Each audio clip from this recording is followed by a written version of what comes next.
Job 15. Then Eliphaz the Temanite answered and said, Should a wise man answer with empty knowledge and fill himself with the east wind? Should he reason with unprofitable talk, or by speeches with which he can do no good? Yes, you cast off fear and restrain prayer before God, for your iniquity teaches your mouth, and you choose the tongue of the crafty. Your own mouth condemns you, and not I. Yes, your own lips testify against you. Are you the first man who was born? Or were you made before the hills? Have you heard the counsel of God? Do you limit wisdom to yourself? What do you know that we don't know? What do you understand that is not in us? Both the gray-haired and the aged are among us, much older than your father. Are the consolations of God too small for you, and the words spoken gently with you? Why does your heart carry you away, and what do your eyes wink at? That you turn your spirit against God, and let such words go out of your mouth. What is man, that he could be pure? And he who is born of a woman, that he could be righteous? If God puts no trust in his saints, and the heavens are not pure in his sight, how much less man who is abominable and filthy, who drinks iniquity like water? I will tell you, hear me. What I have seen I will declare, what wise men have told, not hiding anything received from their fathers, to whom alone the land was given, and no alien passed among them. The wicked man rides with pain all his days, and the number of years is hidden from the oppressor. Dreadful sounds are in his ears. In prosperity the destroyer comes upon him. He does not believe that he will return from darkness, for a sword is waiting for him. He wanders about for bread, saying, Where is it? He knows that a day of darkness is ready at his hand. Trouble and anguish make him afraid. They overpower him like a king ready for battle, for he stretches out his hand against God and acts defiantly against the Almighty, running stubbornly against him with his strong embossed shield.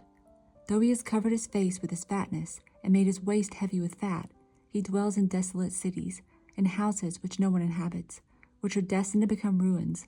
He will not be rich, nor will his wealth continue, nor will his possessions overspread the earth. He will not depart from darkness. The flame will dry out his branches, and by the breath of his mouth he will go away. Let him not trust in futile things, deceiving himself, for futility will be his reward. It will be accomplished before his time, and his branch will not be green. He will shake off his unripe grape like a vine, and cast off his blossom like an olive tree.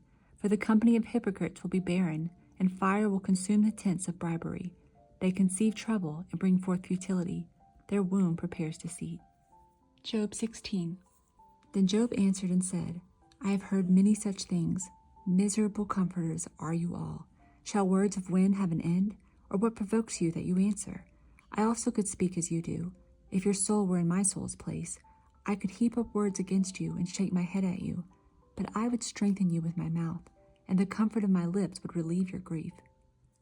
Though I speak, my grief is not relieved, and if I remain silent, how am I eased? But now he has worn me out. You have made desolate all my company.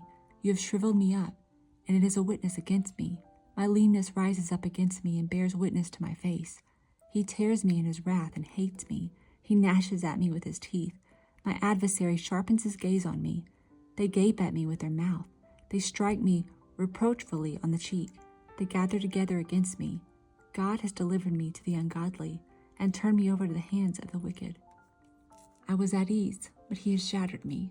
He also has taken me by my neck and shaken me to pieces. He has set me up for his target. His archers surround me. He pierces my heart and does not pity. He pours out my gall on the ground. He breaks me with wound upon wound. He runs at me like a warrior. I have sewn 7 sackcloth over my skin and laid my head in the dust. My face is flushed from weeping, and on my eyelids is the shadow of death, although no violence is in my hands, and my prayer is pure. O earth, do not cover my blood, and let my cry have no resting place. Surely even now my witness is in heaven, and my evidence is on high. My friends scorn me. My eyes pour out tears to God. Oh, that one night plead for a man with God, as a man pleads for his neighbor. For when a few years are finished, I shall go the way of no return. Job 17. My spirit is broken. My days are extinguished. The grave is ready for me. Are not mockers with me? And does not my eye dwell on their provocation? Now put down a pledge for me with yourself. Who is he who will shake hands with me?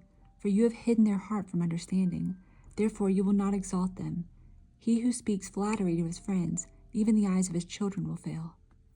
But he has made me a byword of the people, and I have become one in whose face men spit. My eye has also grown dim because of sorrow, and all my members are like shadows. Upright men are astonished at this, and the innocent stirs himself up against the hypocrite. Yet the righteous will hold to his way, and he who has clean hands will be stronger and stronger. But please, come back again, all of you, for I shall not find one wise man among you. My days are past, my purposes are broken off, even the thoughts of my heart. They change the night into day. The light is near, they say, in the face of darkness.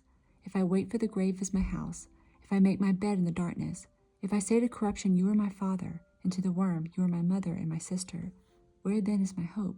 As for my hope, who can see it? Will they go down to the gates of Sheol? Shall we have rest together in the dust? Job 18. Then Bildad the Shuhite answered and said, How long till you put an end to words? Gain understanding, and afterward we will speak. Why are we counted as beasts and regarded as stupid in your sight? You who tear yourself in anger, shall the earth be forsaken for you? Or shall the rock be removed from its place? The light of the wicked indeed goes out, and the flame of his fire does not shine. The light is dark in his tent, and his lamp beside him is put out. The steps of his strength are shortened, and his own counsel casts him down. For he is cast into a net by his own feet, and he walks into a snare. The net takes him by the heel, and a snare lays hold of him. A noose is hidden for him on the ground, and a trap for him in the road. Terrors frighten him on every side, and drive him to his feet. His strength is starved, and destruction is ready at his side. It devours patches of his skin. The firstborn of death devours his limbs. He is uprooted from the shelter of his tent, and they parade him before the king of terrors. They dwell in his tent who are none of his. Brimstone is scattered on his dwelling. His roots are dried out below, and his branch withers above. The memory of him perishes from the earth, and he has no name among the renowned. He is driven from light into darkness and chased out of the world. He has neither son nor posterity among his people, nor any remaining in his dwellings. Those in the west are astonished at his day, as those in the east are frightened.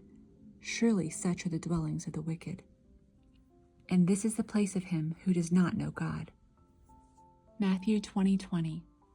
Then the mother of Zebedee's sons came to him with her sons, kneeling down and asking something from him. And he said to her, What do you wish? She said to him, Grant that these 2 sons of mine may sit, one on your right hand and the other on the left, in your kingdom. But Jesus answered and said, You do not know what you ask. Are you able to drink the cup that I am about to drink, and be baptized with the baptism that I am baptized with? They said to him, We are able. So he said to them, You will indeed drink my cup, and be baptized with the baptism that I am baptized with. But to sit on my right hand and on my left is not mine to give, but it is for those for whom it is prepared by my Father. And when the 10 heard it, they were greatly displeased with the 2 brothers. But Jesus called them to himself and said, You know that the rulers of the Gentiles lord it over them, and those who are great exercise authority over them. Yet it shall not be so among you. But whoever desires to become great among you, let him be your servant. And whoever desires to be first among you, let him be your slave. Just as the Son of Man did not come to be served, but to serve, and to give his life a ransom for many. Now as they went out of Jericho, a great multitude followed him. And behold, 2 blind men sitting by the road, when they heard that Jesus was passing by, cried out, saying, Have mercy on us, O Lord, Son of David. Then the multitude warned them that they should be quiet. But they cried out all the more, saying, Have mercy on us, O Lord, Son of David. So Jesus stood still and called them and said, What do you want me to do for you? They said to him, Lord, that our eyes may be opened. So Jesus had compassion and touched their eyes, and immediately their eyes received sight, and they followed him.